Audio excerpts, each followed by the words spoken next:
I'm sorry, ma'am, but without an invitation I can't let you in. Zaria Monroe stood still, her hand gripping the strap of her plain tan purse as the doorman raised his arm, blocking her from entering the glowing hotel ballroom. Behind him, warm light spilled from crystal chandeliers. Music played, laughter drifted.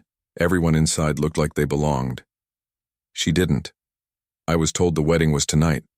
My friend, we're working from a guest list. If your name isn't on it, I think I got the date wrong. I thought it was next weekend. That would explain the confusion. You'll need to return when the event you're invited to is actually happening. Zaria turned, face hot, heart pounding. She clutched the wrapped gift tighter, wishing she could disappear. Guests near the entrance were already watching her, whispers rising. She's with me. The voice came from behind, deep, calm, clear. The doorman turned. Zaria looked up. A tall man in a navy suit stepped forward. No tie. Locks pulled back neatly. His posture was relaxed but commanding, his eyes steady and focused only on her. Omari Langston. She's my date. Zaria's breath caught. Omari leaned close and said quietly, Just go with it. I'll explain later. This made no sense. She should have walked away. But the eyes, the judgment, the way it all felt too cruel to be real, she nodded. Okay. Omari turned back to the doorman. We're going in. The doorman stepped aside. Of course, Mr. Langston. My apologies. Zaria didn't speak.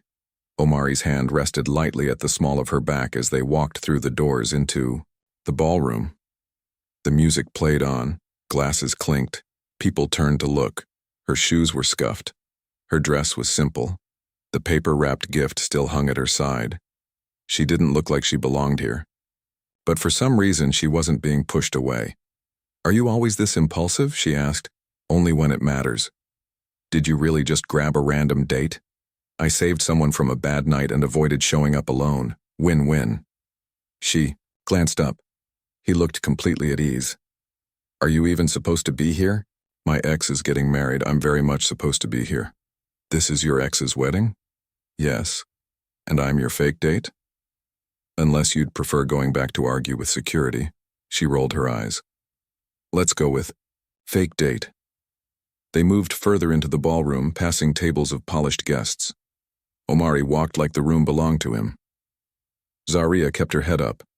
The whispers returned, but she didn't shrink. He hadn't just pulled her in, he had made space for her, and whether it was real or not, something about that made her feel seen. As they moved through the ballroom, Omari leaned slightly toward Zaria. We need a story, he said. She adjusted her grip on the gift bag and gave him a sidelong look. So we're really doing this? We're already halfway in. Might as well make it believable. Fine. We met at the bookstore. I was looking at poetry. You knocked over a stack of biographies trying to reach something. That sounds like something you'd do. Okay. I knocked them over. You helped me pick them up, we talked. You were mysterious, I was impressed. You were impressed? You asked me out because I knew the difference between Coltrane and Miles. He smiled. Jazz fans, that's solid. He offered his hand, formal like a stage actor introducing himself. Omari Langston, jazz enthusiast, poetry aisle hero. Zaria shook it, matching his tone. Zaria Monroe, freelance book nerd, accidental, wedding guest.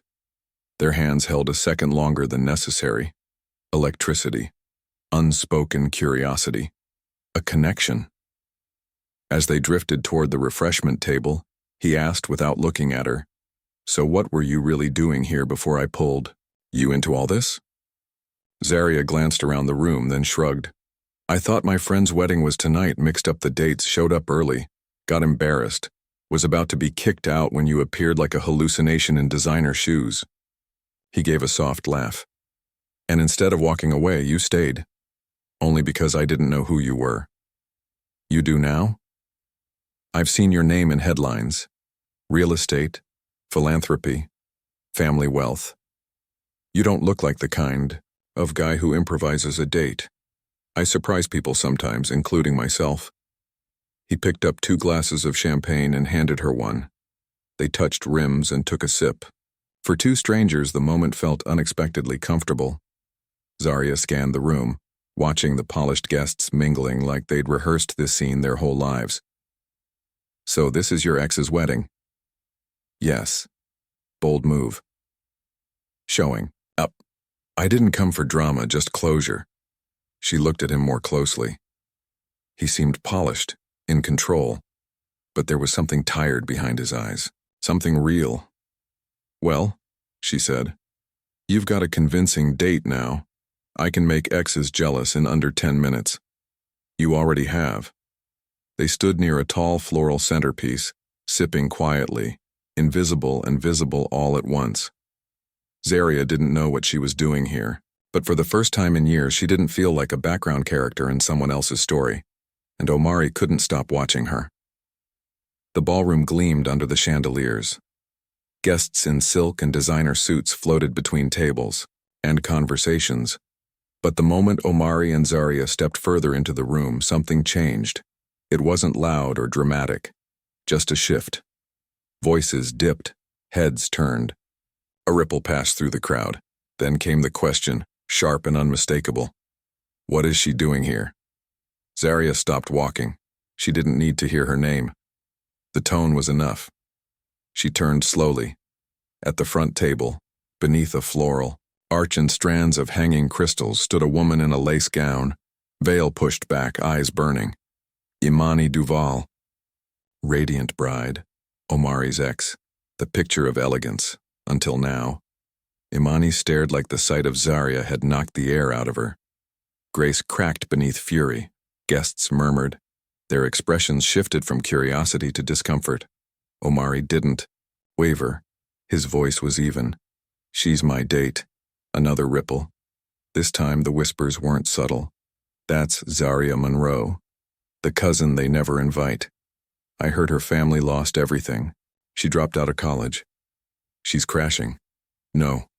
Omari Langston brought her. Zarya heard every word. They didn't even try to whisper. Her skin burned as their judgments echoed louder than the music. She kept her chin up. Omari leaned in close. "And you all right?" She nodded once, her jaw was tight. "I've heard worse."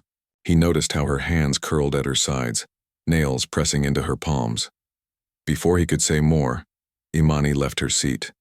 She walked with purpose, her gown trailing behind her like a storm in motion. She stopped just short of them, eyes flicking. "Between Omari and Zarya."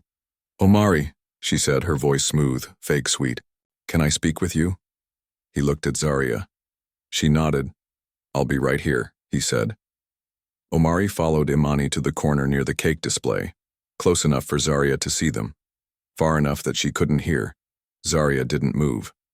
Her expression was unreadable, but her chest rose and fell with slow, controlled breaths. Imani turned on Omari the second they were out of earshot. "I didn't think you'd actually come." He said nothing. "I thought some part of you still cared." "I did, until the day you let your people tear someone down." Imani blinked. "Who?" "You know who. Zarya. She was always so different. That's not a flaw. That's what makes her stronger than all of you." Imani's cheeks flushed. "You're making a scene." "No. You made this scene. You just didn't expect her to walk in with someone who sees her." Omari turned and walked back to Zarya. His steps were deliberate, full of purpose. When he reached her, he didn't hesitate. He wrapped an arm around her waist, not casually, not timidly, like it meant something. Then, loud enough for the entire room to hear, he said, "This is the woman I want beside me now." Zarya looked up at him, stunned. Omari wasn't pretending. Imani stood frozen near the cake, lips parted, eyes wide. For the first time that night, she had no response. And Zarya Monroe was no longer the girl on the outside. The ballroom pulsed with an awkward kind of energy. People tried to return to their conversations, but the tension clung to the air like static. Zarya and Omari stood together, facing the weight of judgment that floated like perfume and poison combined. Near the edge of the room, Zarya leaned slightly into him, her voice low and calm. "They've looked at me like this my whole life." Omari glanced at her, hearing the quiet fight she carried in her chest. "You don't deserve it," he said. "I'm used to it," she replied. The looks, the whispers, the way they say everything without saying anything. A woman nearby leaned toward her wine glass with a smile that didn't reach her eyes.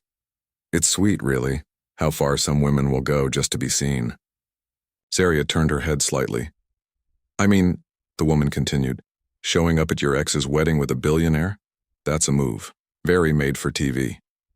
Soft laughter passed between a few nearby guests. Another voice joined in. She always knew how to wait for her moment. Quiet, watching, waiting to slip into someone else's spotlight. Zaria held her posture, lips pressed together. She didn't respond. She didn't need to. She'd seen this kind of performance before. Elegant cruelty in pearl-studded dresses.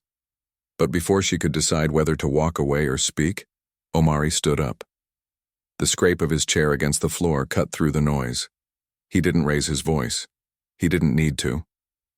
He placed one hand gently on Zaria's shoulder and looked directly at the woman who had mocked her. "Be careful what you say," he said. "You're insulting the woman I love." Silence followed.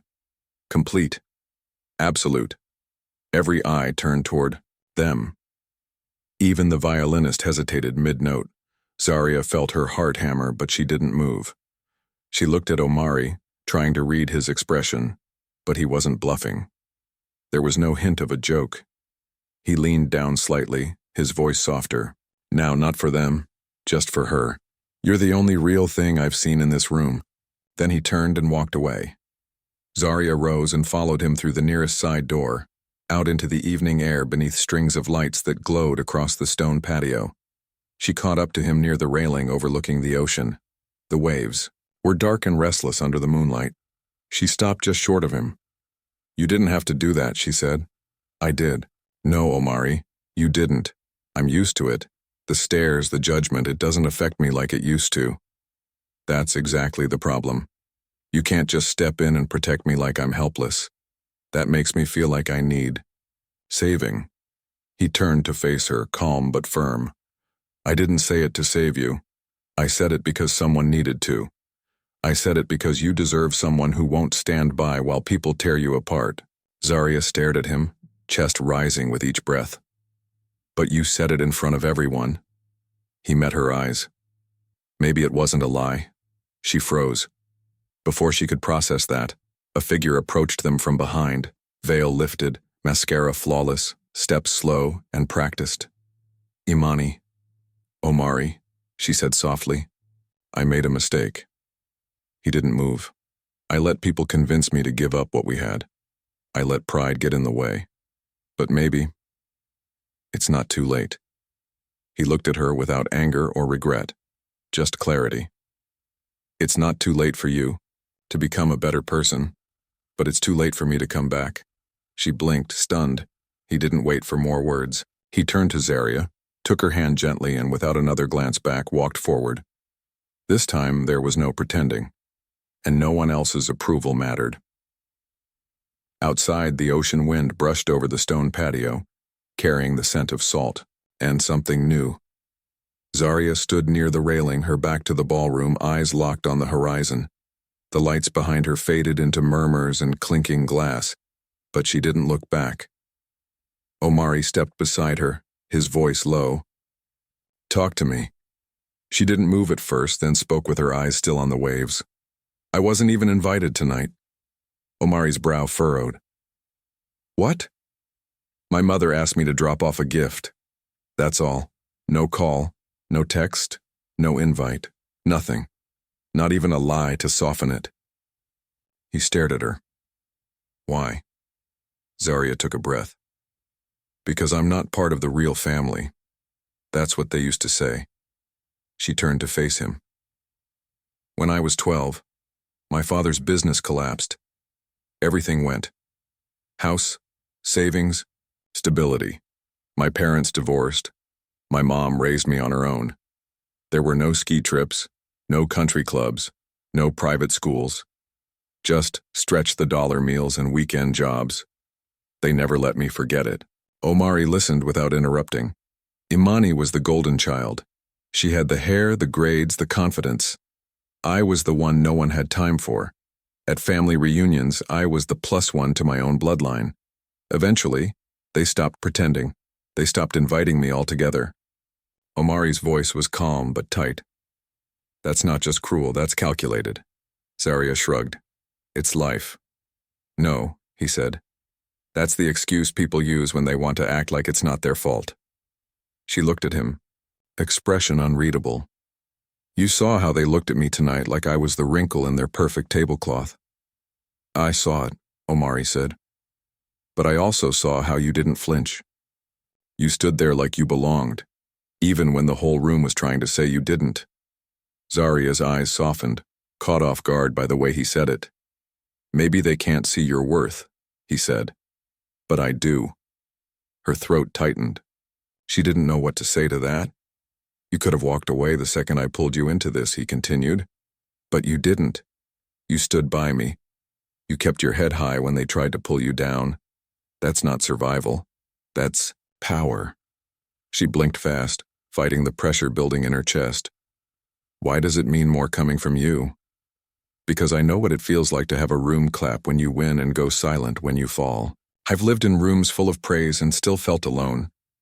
Zaria took a step closer, her voice barely above a whisper. You're not like I thought. He smiled, slow and real. Neither are you. She tilted her head. So what now? Omari reached out, hand steady and sure. Now we walk back inside as equals. Zaria hesitated just a moment, then placed her hand in his. It was warm.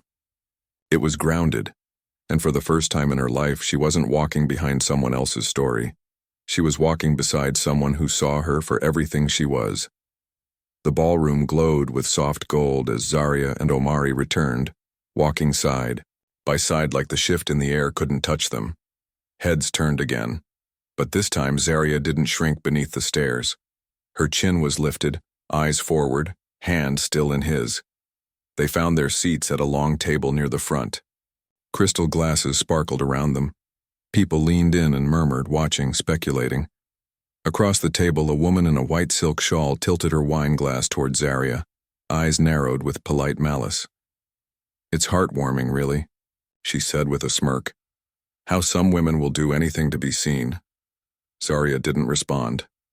I mean, the woman went on, showing up at your ex's wedding with a billionaire, that's dedication. If this was a Netflix movie, I'd give it 5 stars. Soft laughter rippled from the nearby guests. Another voice joined in, quieter but sharper. She always did know how to find her moment, always watching from the sidelines, just waiting. Zaria's throat tightened. She didn't look away, but for a split second she felt that old ache, the one that came from knowing you were in the room but not truly welcome. Then Omari stood. He didn't raise his voice. He didn't make a scene.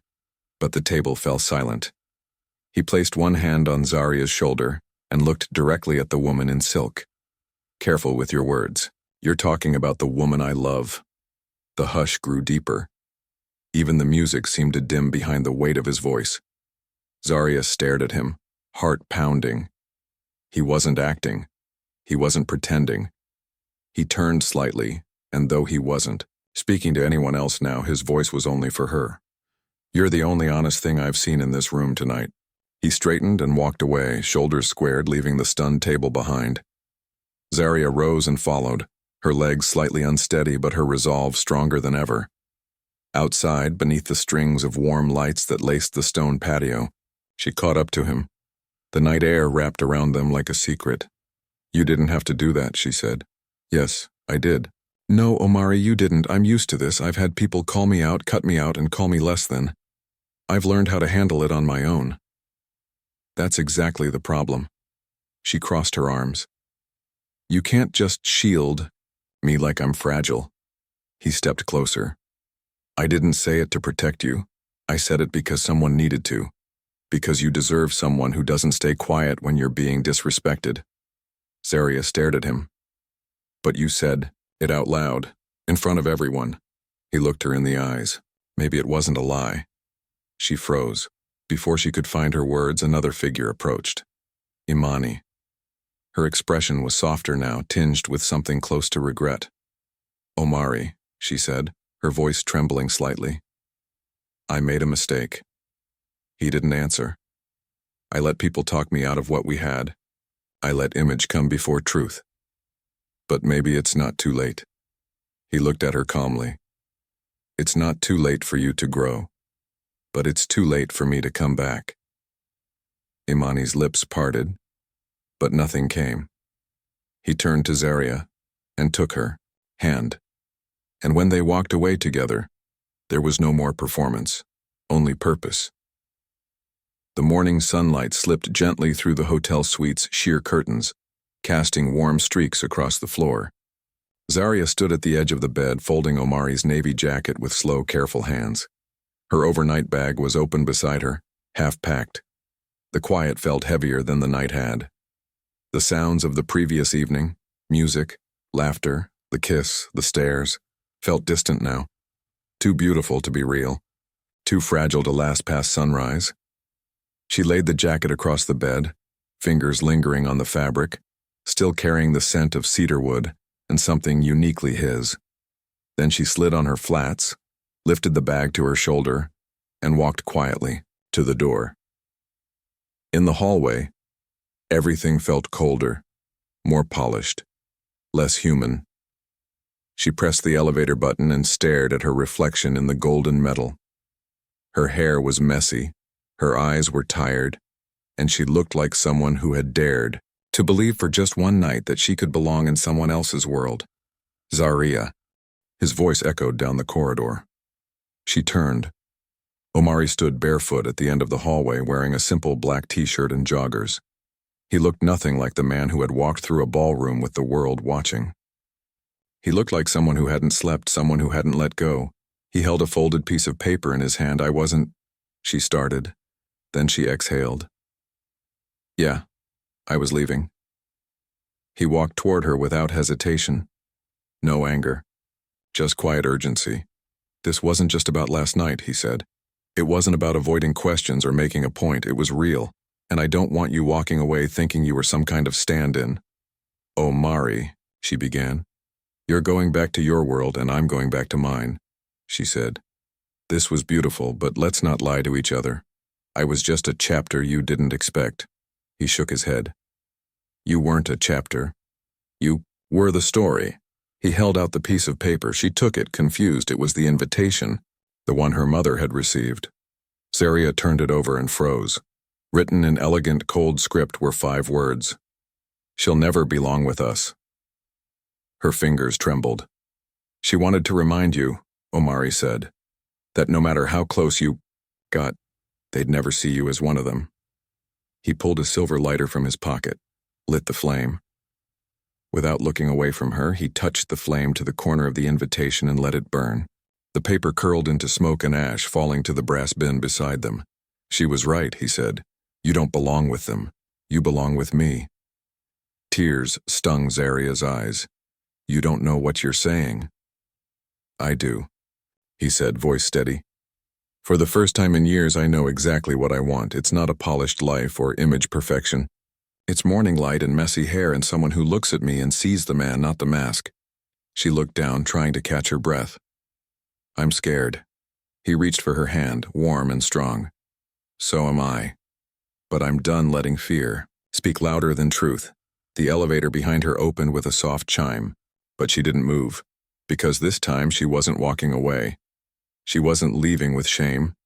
She was staying because someone had chosen her, for all the right reasons. The memory of that wedding night had softened over time, like sunlight, filtering through dusty glass. It no longer hurt. It glowed. 6 months later, Zaria Monroe was no longer just the girl who stood quietly in someone else's story. She had become a force in her own right. She now served as the director of communications for the Langston Roots Initiative, the nonprofit Omari had launched in honor of his late sister. The organization focused on education, youth mentorship, and rebuilding underserved communities. Zaria gave the mission a voice. Omari gave it fuel. Together, they gave it purpose. They traveled from city neighborhoods to small-town schools, shaking hands with local leaders, listening to teachers, writing grants in airports, and sharing quiet hotel dinners between meetings. They disagreed, they debated, they laughed, and somewhere in the in-between they grew inseparable. Now they were in Ghana, walking through the schoolyard of a recently rebuilt elementary campus. Children ran between them, clinging to Zaria's arms like vines. Her white tee was smudged with dust and laughter. Her curls were pulled up into a scarf. She glowed, not polished, not poised, just alive. Omari watched her from across the courtyard, hands in his pockets. She was radiant, covered in realness, in the sun and soil of the world they were trying to heal. When their eyes met, he smiled and nodded toward the tree line near the back of the school. "Walk with me?" She broke free gently from the cluster of children and jogged toward him, brushing dirt from her jeans. They strolled in silence for a few moments down the path beneath trees whose branches stretched like arms above their heads. Then Omari reached into his bag and pulled out a small velvet pouch. "I've been meaning to return this," he said. Zaria took it and opened the pouch. Her breath caught. Inside was the thin silver necklace her mother had given her on her 18th birthday. A pendant shaped like a book, the one she thought she'd lost forever. Her fingers closed around it. "How?" "It was tucked in the pocket of your overnight bag. I found it after you left the hotel that morning. You told me once it was the only thing that made you feel like you belonged to something." She nodded, unable to speak. "I kept it because I didn't want you to forget that feeling," he said. "But now I think it's time it goes back where it belongs." Before she could reply, he pulled something else from his jacket, a small box. Zaria's breath hitched. Omari opened it slowly. Inside was a ring. Simple, elegant gold. No diamonds, no fanfare. Just promise. "No speeches," he said. "No cameras, no crowd." He took a slow step forward. "You didn't crash a wedding, Zaria. You changed the course of my life. You reminded me that love isn't curated. It's lived. It's not in showrooms and status updates. It's in dust, in late nights, in truth." He dropped to one knee. "Will you marry me?" Zaria's eyes filled as she held the necklace in one hand and her heart in the other. Then she laughed, tearfully, joyfully. "Yes. 1,000 times. Yes." He slipped the ring onto her finger and stood. Their kiss wasn't staged. It wasn't for anyone else. It was theirs. And in the distance, the children cheered, unaware that something sacred had just begun. 3 months later, Zaria and Omari stood in a sunlit garden where the scent of jasmine floated through the air, and books replaced flowers on every table. It wasn't traditional, and that's exactly why it was perfect. They didn't want a wedding of pretense. They didn't need staged elegance or a media frenzy. They wanted a space that felt like them, honest, soulful, full of heart. Instead of a guest book, there was a library table. Guests brought novels to donate to underfunded schools across the country. Each one had a note inside with a favorite memory or message about love. The air wasn't filled with gossip. It was filled with gratitude. Zaria walked down the aisle slowly, barefoot in the grass, her ivory dress light and flowing. Her curls were loose around her shoulders. There was no veil, no diamonds, only a silver book pendant hanging at her collarbone and the quiet steadiness in her eyes. At the altar stood Omari, in a dark gray linen suit, open collar, no tie. His expression didn't waver as she walked toward him. He didn't look at the guests. He looked only at her. At the entrance to the garden stood a photo in a simple frame, a grainy image of Zaria in a hotel lobby, holding a paper-wrapped gift, uncertainty on her face but something brighter in her eyes. Below the photo was one line in gold script. "Kindness is never wasted. It writes stories, even when no one is reading." As she reached him, Omari leaned in close and whispered, "Still think you don't belong," she smiled through tears. "I think I was always meant to redefine what it means to belong." Their vows were spoken in soft tones, heard by friends, chosen family, and the quiet strength of every lesson they carried. There were no headlines, no filters, no spectacle. Just two people who had once met by accident in a ballroom where neither of them was supposed to be, now choosing to build something permanent without apology. The sun dipped lower as the ceremony ended, and the laughter that followed wasn't rehearsed. It was full-bodied and real. Kids danced barefoot on picnic blankets. Elders blessed them with arms wrapped around shoulders. Books were stacked in crates marked "Stories for the Future." Zaria and Omari held hands and moved through the crowd, slowly, greeted by smiles that didn't hide knives. Their joy was earned. Their union was real. This wasn't the finale. It was the beginning. A wedding built not from tradition, but truth. A future born not from perfection, but presence. And a love that didn't ask to be seen but couldn't be ignored. The celebration rolled into twilight, the sky deepening into soft indigo as lanterns flickered to life across the garden. Jazz played low and smooth in the background. Laughter rose from tables where people shared sweet tea, peach cobbler, and the kind of conversation that stayed with you long after the night was over. Zaria and Omari sat on a wooden bench under a canopy of lights, her feet bare, her head resting on his shoulder, her pendant glinting as she played with the ring on her finger. He looked out at the glow of the evening, the dancing children, the books stacked in crates, the people they had gathered from all corners of their lives. "You're quiet," he said.